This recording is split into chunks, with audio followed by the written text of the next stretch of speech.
Hey there, my name is Anthony Romano, and in this video I'm going to tell you the biggest keto truth bombs that will probably change the way you look at keto dieting altogether and low carb dieting, and probably all dieting, actually.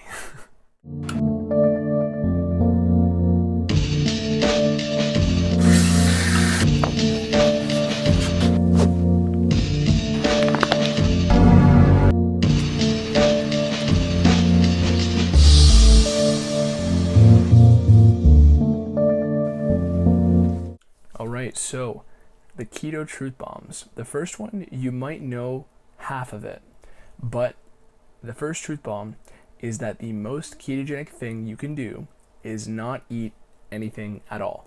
So, I'll say that twice. The most ketogenic thing you can do is not eat anything at all. So fast. So, some people know that fasting will put you in ketosis, or intermittent fasting gives you a taste of ketosis, pun intended. But not many people know that the way to get into the deepest level of ketosis is to fast for multiple days on end. What this is going to do is, because you're not eating any carbs and you're not eating anything else, because this is what a ketogenic diet is. The number one rule is no carbs, right? That's a truth bomb there, but that's not one of the ones I'm including in the video. Not eating any carbs puts you in ketosis, whether you're eating food or not. As long as there's no carbs in place, you are going to be in ketosis. And the deepness of ketosis, which you are in, will be even greater if you're not consuming anything. This is going to put your body into more of a need to create its own energy. So let's get into the second truth bomb here, because that ties in perfectly with your body needing to make its own energy, or source its own energy rather. Because many people will say that keto is starvation mode. Now, keto is the exact opposite of starvation mode. In fact, that's why so many people feel great while they're eating ketogenically, or if they fast for, longer periods of time, which many people do, if that's new to you. Essentially, people will say that keto is starvation mode because it taxes your body, and you need to eat every 5 hours, or every 5 meals a day, once every hour. That's what people will throw at you oftentimes.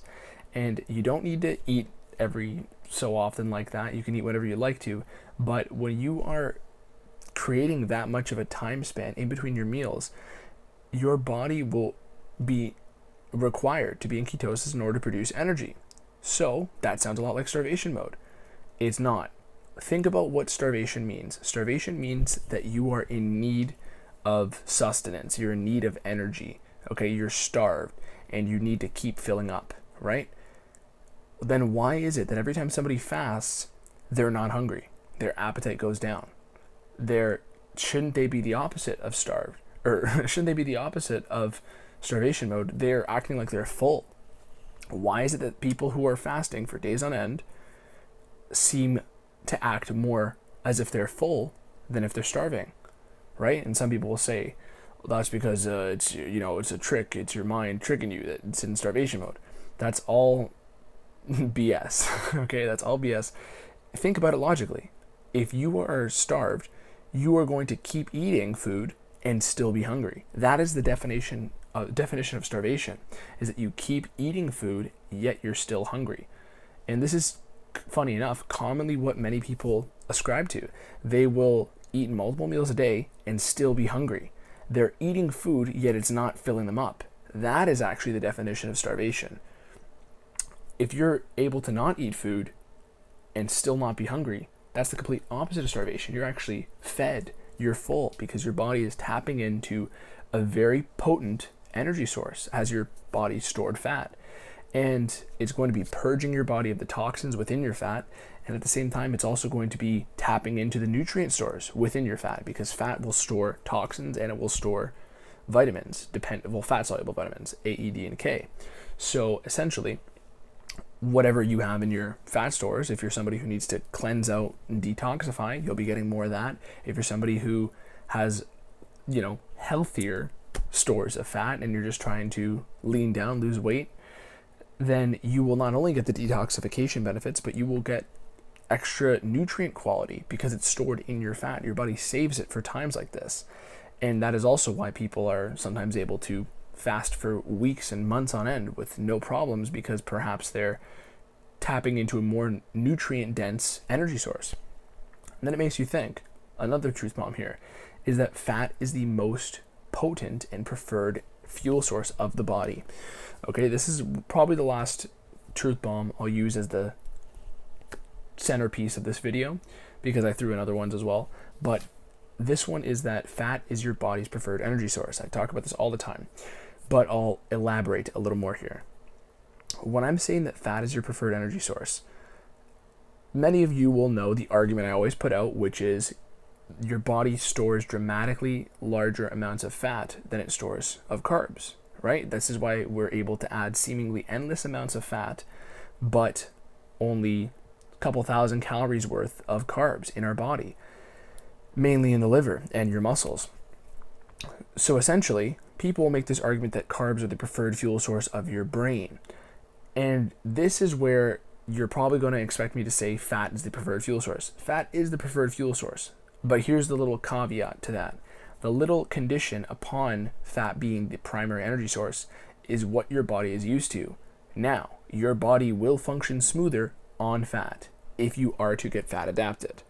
But if you take somebody and you study them and they've been eating carbs all their life, their body will act as if it is preferring carbs, since that is what it's used to. So, that makes it sound like the general whatever works for you, right? That type of willy-nilly whimsical attitude about what you should do for optimal health and how you feel. But what I'm truly trying to say is your body can adapt to either fuel source. But of course, fat is a more potent fuel source. Again, I always say fat has 9 calories per gram and carbs have 4 per gram, which means that fat is not just something you should avoid because it's higher calorie. It literally means that it's a better fuel source. It's the same thing with gasoline. I always say this. The higher octane fuel has more energy per liter. Fat is literally more than double the fuel source that carbs are. And this doesn't mean that carbs are the devil or carbs are bad. It just simply means that you will experience very smooth energy while you're on a fat metabolism. For me, in my own personal experience, I'm able to work 2 jobs in the daytime and come over to my house after the gym and whatnot, and a girlfriend and maintenance around my house and with my dog, and then still film these videos barely stuttering in any of the videos. I mean, sure, maybe I'm not perfect all the time, but I shoot my videos in one take style because it's the best way for me to communicate my message. And this is the type of luxury that keto and fat metabolism will afford to you. You will have much greater mental focus even 16 to 18 hours into the day, even on a day like today where I didn't sleep that well. So I'm going to stop indulging myself here and get back to the point of this video. The final truth bomb is fat is the preferred fuel source. Of course, if your body is running on carbs, it's going to give you a hard time when you're trying to switch that fuel source. But your brain is made of fat, your cells are surrounded by fat, and we store plenty of fat, way more than we store of carbs, which seems to imply that our body would rather have that fuel source saved up in case of a famine than carbs. Just think about it. Why would it save up the fuel source that it doesn't prefer for the brain? Because that's basically our body's primary function, is to serve the brain. A lot of the functions in your body are aimed at that sole purpose: protect the brain, facilitate all the functions of the brain, because the brain is the thing that keeps us alive. And keto also has many benefits for the brain due to foods that you're commonly eating, fattier foods, more often than not omega-3s, which are healthy for the brain, of course, EPA, DHA. Beyond this, these are the keto truth bombs. Hopefully I've made this video easy and bite-sized to understand for you, because I know some of it was dense and complicated, but this is the way I like to handle my videos. I like to explain the narrative behind all of the research that I've synthesized into one message for you. I don't like to just throw up a random study all the time. Of course, I do believe in the scientific method, and I will throw up study-based videos on my page, but most of my videos come from me having internalized that research and all the books that I read and all the studies that I go through, which is very often of a thing for me.